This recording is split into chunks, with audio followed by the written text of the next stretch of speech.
MCQs 19 English में question होगा कि diagonals of parallelogram dash each other, और उर्दू में आपसे पूछा जाएगा कि मुतवाज़िल अज़ला के वितर एक दूसरे की डैश करते हैं। तो इंतहाई आसान क्वेश्चन है, इसको आपने हल नहीं करना, इसको आप डायग्राम से इजीली समझ सकते हैं। तो सबसे पहले हम पैरेललोग्राम बना लेते हैं। ये हमने एक पैरेललोग्राम की डायग्राम बना ली है। तो अब आते हैं वितर की तरफ या डायगोनल्स की तरफ। तो अब हम इस पैरेललोग्राम के डायगोनल्स बना लेते हैं। मैंने दो कोनों को ना एक नाम दे दिया है, एक को नाम दिया है ए का, एक को नाम दिया है बी का, और एक लाइन लगाकर ए को बी के साथ मिला दिया है। तो ये है पहला डायगोनल, या उर्दू में आप इसको कहेंगे ये एक वितर है। ए बी आपके पास एक वितर है।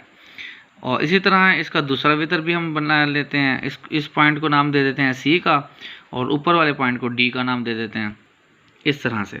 अब ये सी डी, और जैसे ए बी को मिला है सी और डी को भी मिला देते हैं। देखेंगे सी और डी को भी मिला दिया। तो अगर हम अब गौर करें तो यहाँ पर एक ऐसा पॉइंट हमें मिल रहा है जहाँ पर ये दोनों लाइनें आपस में मिल गई हैं, अटैच हो गई हैं। उस पॉइंट को हम नाम देते हैं जेड का। ये जेड आ गया। तो इसका जो आंसर होगा वो होगा जेड।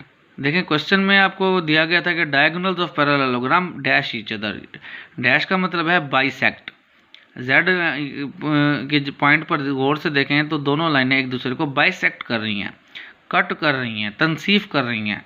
तो इंग्लिश में आएगा बाइसेक्ट, उर्दू में आप लिखेंगे तनसीफ। ये आपका राइट आंसर होगा।